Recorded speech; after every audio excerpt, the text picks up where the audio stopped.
Seigneur, ta parole est grande, elle demeure à jamais. Ta parole est infaillible, rien ne peut la supprimer. Marie était la première à se rendre au tombeau. Et cela, à mon avis, pour la simple raison qu'elle aimait le plus le Seigneur. Le Christ est ressuscité d'entre les morts. C'est une bonne nouvelle pour moi, pour vous et pour tous.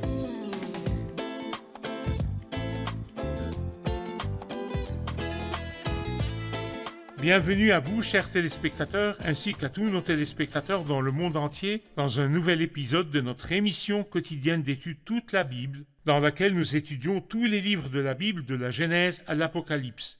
Nous sommes arrivés dans notre étude de l'évangile de Jean au chapitre 20, le chapitre de la résurrection, après la nuit de la croix qui était dans l'épisode dernier. Aujourd'hui, nous avons rendez-vous avec l'aube de la résurrection au chapitre 20. Permettez-moi d'abord d'accueillir mon invité au studio, le frère Youssef Riyad. Bienvenue, frère Youssef. Frère Riyad. Que Dieu vous bénisse. Que Dieu vous protège. Bienvenue aussi à nos invités qui sont avec nous, honorés de vous avoir. Que Dieu vous bénisse. Frère Youssef, donnez-nous une idée générale du chapitre 20. Le chapitre 20, comme vous l'avez dit, est le chapitre de la résurrection. Dans ce chapitre, le Seigneur est apparu d'abord à Marie de Magdala dans la première partie de ce chapitre. Ensuite, il est apparu à tous les disciples dans la chambre haute. Mais Thomas ne se trouvait pas avec eux à ce moment-là. Et il resta pendant 8 jours troublé et confus, pas sûr que le Christ ait ressuscité. Bien sûr, il n'était pas dans la joie comme le reste des disciples. Il avait des doutes, il avait des craintes. Mais 8 jours plus tard, c'est-à-dire le début de la semaine d'après, le dimanche d'après, le Seigneur apparut aussi aux disciples. Et Thomas se trouvait avec eux. Et Jésus, à ce moment-là, lui reprocha gentiment son manque de foi. Alors il lui dit immédiatement « Mon Seigneur » et mon Dieu. Donc ce chapitre, de son début jusqu'à sa fin, non seulement nous parle de la résurrection du Christ, mais contient des preuves irréfutables de la résurrection du Christ. Pourquoi le Christ devait-il ressusciter d'entre les morts? La résurrection est une partie essentielle et fondamentale de notre évangile. Et le christianisme, certains athées se moquent du christianisme disant qu'il est basé sur un tombeau vide. Mais nous disons que le christianisme n'est pas basé sur un tombeau vide, mais sur une personne vivante qui a vaincu la mort, triomphé de la mort et ressuscité. La résurrection a beaucoup de signification, elle est la preuve de la divinité du Christ, parce qu'à 2 reprises dans l'évangile de Jean, au chapitre 2 et au chapitre 10, il a affirmé qu'il ressusciterait par la puissance de sa divinité. C'est donc la preuve que le Christ est Dieu qui est apparu comme un homme, puis la preuve de sa parfaite humanité. Car si le Christ était resté dans le tombeau, nous aurions douté qu'il y ait un péché en lui. Mais le fait qu'il soit ressuscité d'entre les morts est la preuve de sa perfection personnelle, et aussi la perfection de son œuvre. Si son œuvre était imparfaite, il ne serait pas ressuscité des morts. Mais quand nous regardons ou nous levons les yeux par la foi et nous voyons le Christ à la droite de la majesté divine, nous nous assurons que l'œuvre a été acceptée et que nous sommes acceptés par l'œuvre du Christ sur la croix. Et puis c'est aussi la preuve de la justice personnelle du Christ. Jésus a été crucifié. Et on dit ce qu'on a dit de lui. Et bien sûr, les gens ont cru que le Christ avait sûrement un défaut quelconque, même s'il n'était pas visible. Mais quand le Christ est ressuscité des morts, dans le langage du mystère de la piété, dans 1 Timothée, chapitre 3, verset 16, sa justice a été révélée par l'Esprit. L'Esprit l'a justifié quand il l'a ressuscité d'entre les morts. C'est donc la preuve de l'œuvre accomplie, la preuve de la divinité de notre Seigneur Jésus-Christ, la preuve de sa perfection personnelle, la preuve de la perfection de son œuvre, la preuve de sa justice. Parfait. Car ce sont toutes des preuves qui confirment où la résurrection du Christ a prouvé tout cela. Je vais lire les versets de 1 à 10. Le dimanche, Marie de Magdala se rendit au tombeau de bon matin, alors qu'il faisait encore sombre. Et elle vit que la pierre avait été enlevée de l'entrée du tombeau. Elle courut trouver Simon-Pierre et l'autre disciple que Jésus aimait et leur dit « Ils ont enlevé le Seigneur du tombeau et nous ne savons pas où ils l'ont mis. » Pierre et l'autre disciple sortirent donc et allèrent au tombeau. Ils couraient tous les deux ensemble, mais l'autre disciple courut plus vite que Pierre et arriva le premier au tombeau. Il se pencha et vit les bandelettes posées par terre, cependant il n'entra pas. Simon-Pierre, qui le suivait, arriva et entra dans le tombeau. Il vit les bandelettes posées par terre. Le linge qu'on avait mis sur la tête de Jésus n'était pas avec les bandes, mais enroulé dans un endroit à part. Alors l'autre disciple, qui était arrivé le premier au tombeau, entra aussi, il vit et y crut. En effet, il n'avait pas encore compris que, d'après l'Écriture, Jésus devait ressusciter. Ensuite, les disciples repartirent chez eux. Amen. La première à se rendre au tombeau, frère Youssef, était Marie de Magdala. Alors qu'il faisait encore sombre, et elle vit que la pierre avait été enlevée de l'entrée du tombeau. Parlez-nous des 2 premiers versets. Marie était la première à se rendre au tombeau. Et cela, à mon avis, pour la simple raison qu'elle aimait le plus le Seigneur. Et le Seigneur l'a vraiment récompensée en lui donnant d'être la première à qui le Seigneur est apparu. Pourquoi Marie aimait-elle le Seigneur plus que les autres? Eh bien parce que son passé était pire que celui des autres disciples. Elle était possédée par 7 démons. C'est ce que nous comprenons de l'évangile de Marc, chapitre 16. Il apparut d'abord à Marie de Magdala, dont il avait chassé 7 démons.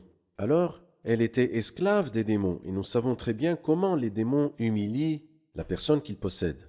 Et 7 démons, pas un seul démon. Elle était dans la plus grande humiliation du fait que Satan la possédait. Le Christ l'a libérée. Et à partir du moment où le Christ l'a libérée, elle lui a consacré sa vie. Elle a tellement aimé le Christ.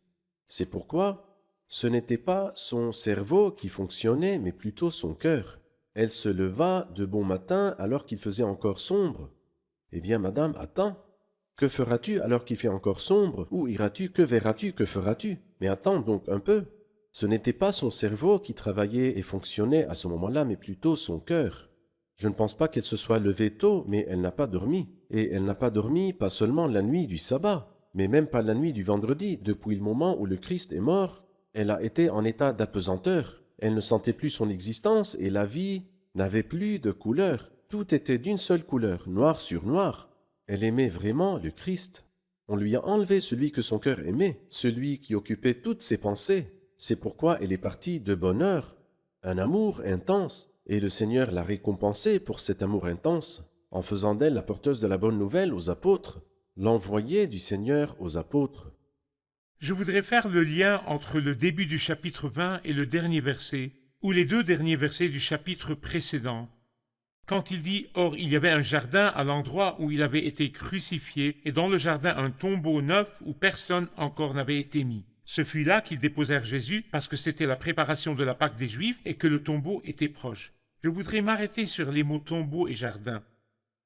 Jardin et tombeau. Comment le jardin s'est-il transformé en tombeau? Et par après, parlez-nous de la résurrection.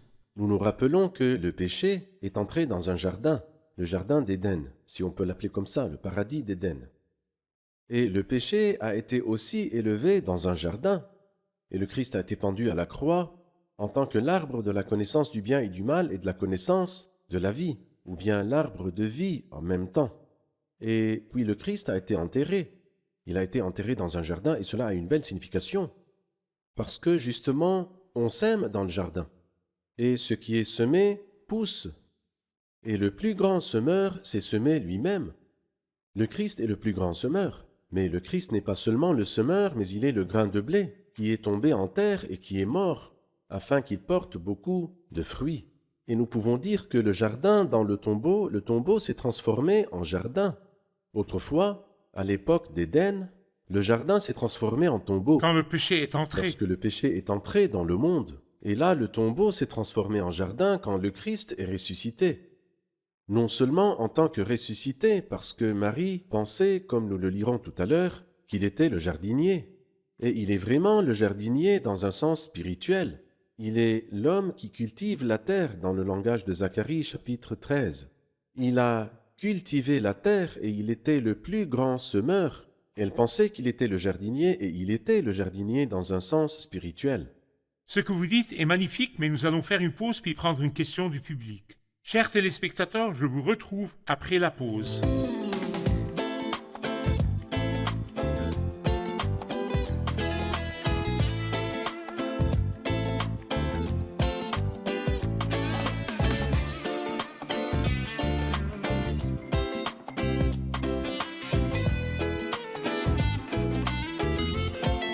Nous revoici, chers téléspectateurs, pour prendre la question du public. La question du public. J'ai une question. Allez-y. Pierre et Jean ont appris de Marie la merveilleuse nouvelle que le Seigneur était ressuscité. Les deux coururent donc et allèrent au tombeau. L'un est entré et l'autre a attendu. Je voudrais apprendre leur attitude concernant les linceuls et leur croyance en la résurrection du Seigneur. Et pourquoi l'un est entré et l'autre a attendu et l'un est arrivé avant l'autre? Parlez-nous de Pierre et de Jean dans cette situation, frère Et Youssef. pour commencer, je dirais que Pierre et Jean n'avaient pas appris la nouvelle de la résurrection du Christ, mais la nouvelle qui leur est parvenue était une nouvelle bouleversante. Ils ont Au enlevé le verset 2, Seigneur. il nous dit « Elle courut trouver Simon-Pierre et l'autre disciple que Jésus aimait et leur dit « Ils ont enlevé le Seigneur du tombeau et nous ne savons pas où ils l'ont mis. » L'idée de la résurrection était tout à fait surprenante et très loin des esprits de Marie et aussi de Pierre et de Jean. Ils ne s'attendaient pas à l'histoire de la résurrection, ils l'avaient oubliée ou ne l'avaient pas captée, bien que le Christ en ait parlé environ 7 fois dans sa vie. Et pourtant, ils ne l'ont pas capté. Alors Marie était très contrariée parce qu'elle voulait honorer le corps. Et elle n'a pas trouvé le corps une nouvelle tragédie.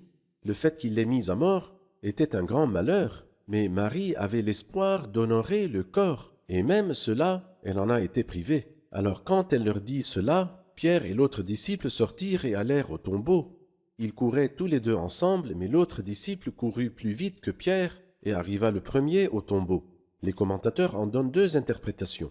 La première interprétation est que Jean était bien plus jeune que Pierre, et cela est logique. Mais la deuxième interprétation, qui est encore plus logique, est que Pierre était alourdi par sa mauvaise conscience, parce qu'il a renié le Christ.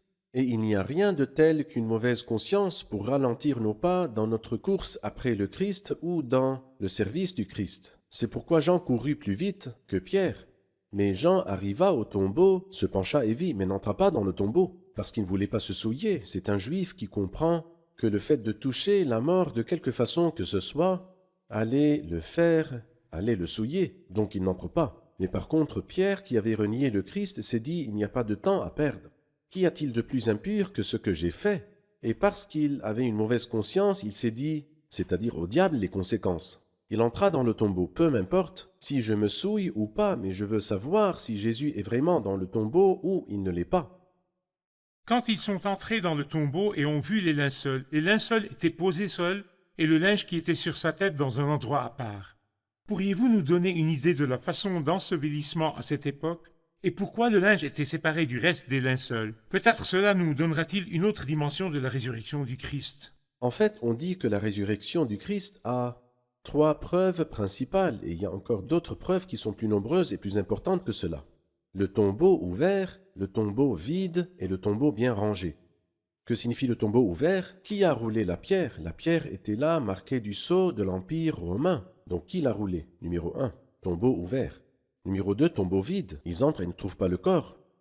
Il était peut-être volé. Non, le fait que les linceuls soient bien rangés, le tombeau bien rangé ou les linceuls bien rangés, est une preuve que le corps n'a pas été volé, car le voleur, pour voler le corps, il le volera probablement Dans tel les qu'il est, linceuls. afin d'accomplir sa mission à la hâte, car c'est un voleur.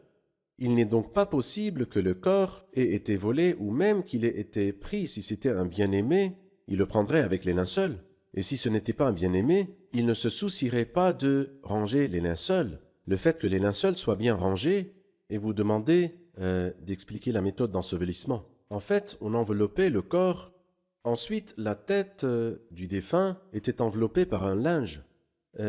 C'est comme si le corps avait été glissé en dehors de ces linceuls, dans leur forme inchangée, de sorte que le linge était enroulé comme s'il était enroulé sur la tête, et il était posé à part, loin d'eux, dans le sens que c'est comme le corps du Christ était vraiment là, mais le Christ n'était pas là. Le Christ est ressuscité des morts. Alors lorsque Pierre et Jean ont vu ce spectacle, ils ont su que le Christ n'a pas été volé, mais qu'il est ressuscité. Et peut-être qu'à ce moment-là, ils se souvinrent les paroles précédentes du Christ qui avait dit à plusieurs reprises qu'il allait ressusciter. Du verset 11 au verset 18, l'apparition du Seigneur à Marie de Magdala et son dialogue avec elle. Parlez-nous-en. Oui, eh bien le Christ, à lui la gloire, c'est comme si j'ai une fois donné un titre à cette partie, le vainqueur vaincu. Qui est le vainqueur? Le Christ. Qu'a-t-il vaincu? Il a vaincu le pire ennemi La mort. qui est la mort. Personne n'a vaincu la mort à part le Christ. Tous les hommes ont été vaincus par la mort. Alexandre le Grand est un conquérant sans pareil. La mort l'a vaincu très tôt. Mais le Christ est le seul à avoir vaincu la mort.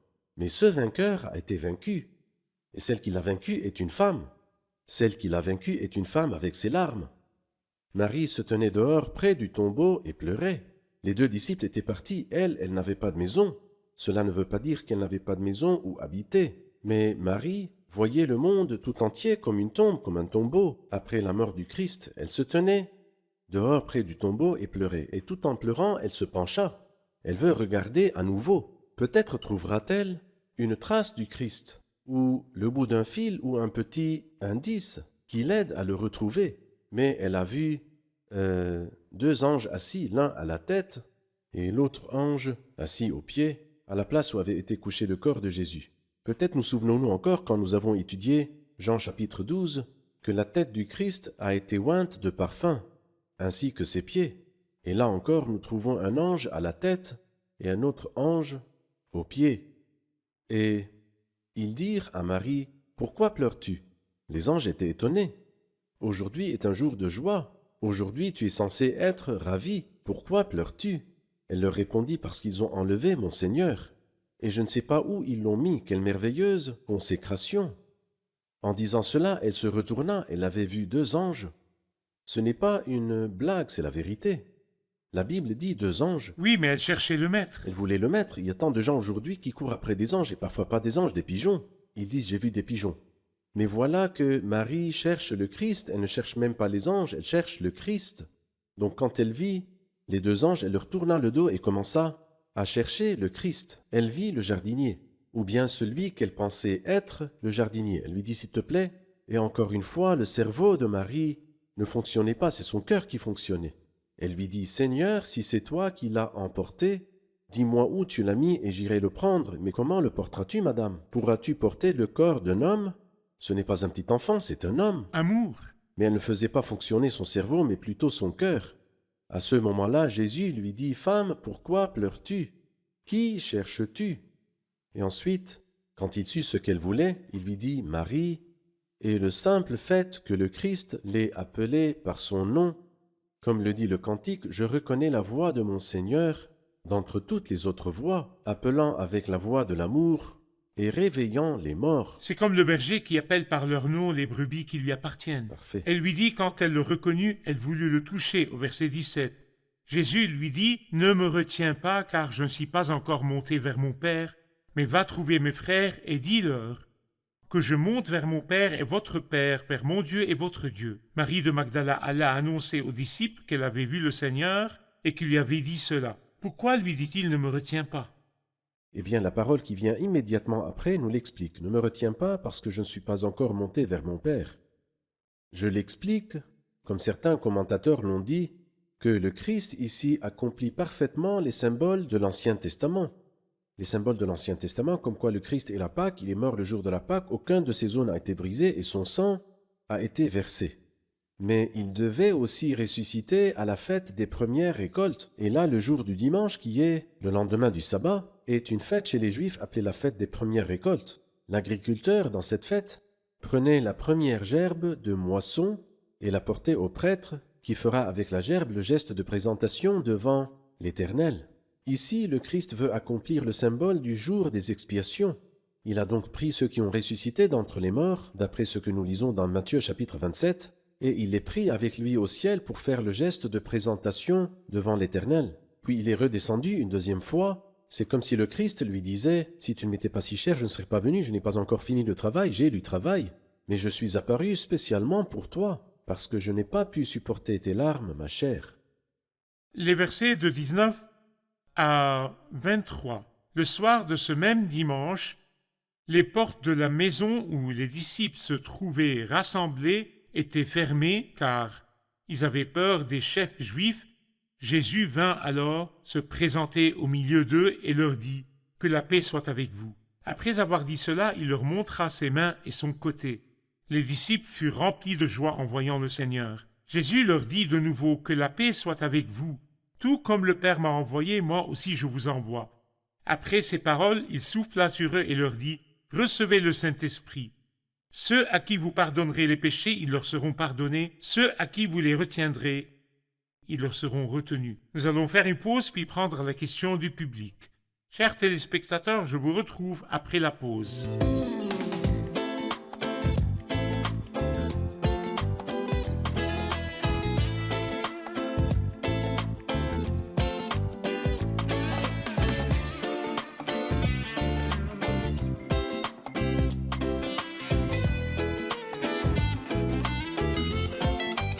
Nous revoici, chers téléspectateurs, pour prendre la question du public. Une question du public. Il y a une question au verset 19. La Bible dit, le soir de ce même dimanche, les portes de la maison, où les disciples se trouvaient rassemblés, étaient fermées car ils avaient peur des chefs juifs. Jésus va alors se présenter au milieu d'eux et leur dit que la paix soit avec vous. Nous voulons savoir comment le Christ est apparu comme ça à ses disciples et aussi la nature du corps du Christ après la résurrection. En effet, comment le Christ est-il apparu à ses disciples ici et quelle est la nature de son corps? En fait, c'est une très bonne question car elle me fera redire que le fait de rouler la pierre du tombeau du Christ n'était pas du tout pour aider le Christ à sortir du tombeau. Lazare est ressuscité avec un corps naturel, c'est-à-dire un corps mortel. C'est pourquoi ils ont dû enlever la pierre. Mais quand le Christ est ressuscité des morts, il n'avait pas besoin de rouler la pierre. Mais la pierre a été roulée pour que ceux qui sont dehors voient que le tombeau était vide. Le corps ressuscité du Christ est un corps doté de capacités différentes de celles de nos corps naturels terrestres.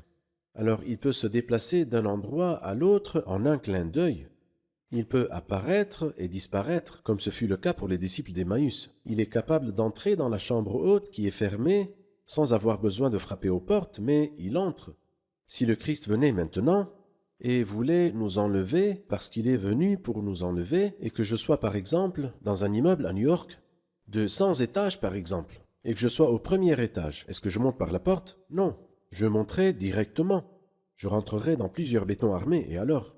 Le corps de résurrection rentre dans 100 bétons armés sans aucun problème. Le corps de résurrection a la capacité de disparaître et d'apparaître, de se déplacer d'un endroit à un autre en un clin d'œil, d'entrer alors que les portes sont fermées et aussi traverser les murs, un corps avec des capacités spéciales. Frère Youssef, quand le Seigneur, à lui soit toute la gloire, apparut aux disciples, il leur montra ses mains et son côté. Les disciples furent remplis de joie en voyant le Seigneur. Quelle est l'histoire des blessures ici dans ce corps comme preuve qu'il est le Christ? Ceci est d'une part, et d'autre part, c'est la facture. Il leur dit que la paix soit avec vous. Et voici la facture, je ne vous donne pas une paix Je vous ai imaginaire. acheté la paix par la J'ai facture. acheté. C'est une paix que le Seigneur de rédemption m'a achetée par la crucifixion. Voici mes mains et voici mes pieds, j'ai été crucifié pour vous.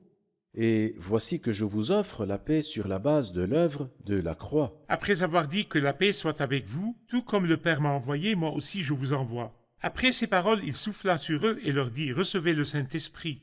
Ceux à qui vous pardonnerez les péchés, ils leur seront pardonnés. Ceux à qui vous les retiendrez, ils leur seront retenus. » Eh bien, ce sont 3 causes ou 3 sujets à la fois. Parfait. La première chose, il leur a dit aussi que la paix soit avec vous. C'est un autre type de paix. La paix de la mission, comme le Père m'a envoyé, moi aussi je vous envoie. Vous irez dans un monde hostile, n'ayez pas peur, que la paix soit avec vous. Et tout comme le Père m'a envoyé et j'ai accompli la mission avec succès, moi aussi je vous envoie et vous accomplirez la mission en paix. Après ces paroles, il souffla sur eux. C'est une nouvelle chose. Et leur a dit, recevez le Saint-Esprit. Il leur a donné la vie de la résurrection. Nous nous rappelons que Adam, au jardin d'Éden, a reçu le souffle. Nous nous rappelons aussi que Paul a dit dans 1 Corinthiens chapitre 15, le premier homme, Adam, devint un être vivant, parce qu'il a reçu un souffle de Dieu. Et le dernier Adam est un esprit qui À communique savoir la le vie. Christ. À savoir le Christ qui donne la vie, il la donne aux autres. Ici, le Christ donne le même type de vie de sa résurrection, il la donne aux disciples. Qui est C'est qualifié clair. après cela pour l'habitation du Saint-Esprit le jour de la Exactement, Pentecôte. exactement. Parfait. C'est pourquoi il dit recevez le Saint-Esprit. Je vous ai donné la maison dans laquelle le Saint-Esprit viendra habiter. Je vous ai donné le récipient qui peut contenir le Saint-Esprit. Et le Saint-Esprit n'habitait pas avant ce souffle. Impossible. Parfait. Très bien. Mais le Saint-Esprit n'a pas été donné à ce moment-là. Il a été donné le jour de la Pentecôte, un peu plus Parfait. tard. Mais tout de suite après, il dit, ceux à qui vous pardonnerez les péchés, ils leur seront pardonnés. Ceux à qui vous les retiendrez, ils leur seront retenus. Certains ont assimilé cela à l'autorité des prêtres dans l'Ancien Testament. non pas pour purifier, mais pour déclarer la purification. Dans l'Ancien Testament, le lépreux venait et le prêtre le déclarait impur, ou bien il venait et le prêtre le déclarait pur. Tout le travail du prêtre était de regarder, et s'il n'y a pas de lèpre, la plaie de lèpre a disparu, alors le prêtre le déclarait pur. Ici, il a donné aux apôtres, ou à l'Église par après, l'autorité pour déclarer, et non pas pour le pardon en soi. Pas entre les mains d'individus maintenant. Pas le pardon éternel. Parfait. Le pardon éternel est entre les mains de Dieu seul. Je voudrais votre dernier commentaire sur l'attitude de Thomas quand il n'a pas cru et a douté de la résurrection du Seigneur. Il n'était pas présent et il n'a pas cru les disciples quand ils le lui ont dit. Et le Seigneur lui a rendu une visite spéciale au début de la semaine d'après. Je pense très fort que Thomas aimait sincèrement le Christ. Je déduis cela de Jean chapitre 11, quand il a dit aux disciples, quand le Christ a insisté pour aller à Béthanie, il a dit « Allons-y nous aussi, afin de mourir avec lui ». Et je ne pense pas qu'il le disait de manière sarcastique, mais sincèrement. Allons mourir avec lui. Il aime le Seigneur.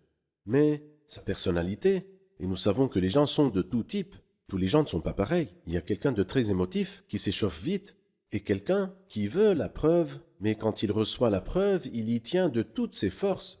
Je pense que la personnalité de Thomas était de ce type-là. Il voulait une preuve qui soit irréfutable, incontestable. Et quand il en est convaincu, il lui sera fidèle au plus haut degré de fidélité. Et quand le Christ est venu à lui et lui a dit « Avance ta main, Thomas, et mets-la, et vois, Thomas, par toi-même les marques des clous et de la lance. » Et tout de suite, moi je ne pense pas qu'il ait mis la main, ou bien fait quoi que ce soit, mais il a tout de suite dit « Mon Seigneur et mon Dieu ». Et le Seigneur lui a dit après cela « Parce que tu m'as vu, tu as cru, heureux ceux qui n'ont pas vu et qui ont cru. » Et c'est la dernière béatification de la bouche du Christ. Il a dit beaucoup de béatitudes, à commencer par « Heureux les pauvres en esprit ». Il y a des béatitudes tout au long des 4 évangiles, mais la dernière, et je pense que cette béatification est pour moi et vous et les spectateurs. C'est nous qui n'avons pas vu et qui avons cru. Le Christ nous le dit. Peut-être nous disons si seulement nous étions à l'époque du Christ et avions vu. Le Christ vous dit « Heureux vous êtes parce que vous n'avez pas vu et vous avez cru ». Merci frère Youssef, que Dieu vous bénisse. Merci. Nous nous retrouverons dans le prochain et dernier épisode de l'évangile de Jean. Que Dieu vous Que le bénisse. Seigneur vous bénisse. La question de l'épisode d'aujourd'hui, comment le tombeau ouvert, le tombeau vide et le tombeau bien rangé est-il considéré comme une preuve solide de la résurrection du Christ? Comment le tombeau ouvert, le tombeau vide et le tombeau bien rangé est-il considéré comme une preuve solide de la résurrection du Christ? Je vous retrouve dans le prochain et dernier épisode de l'évangile de Jean. Que le Seigneur soit avec vous.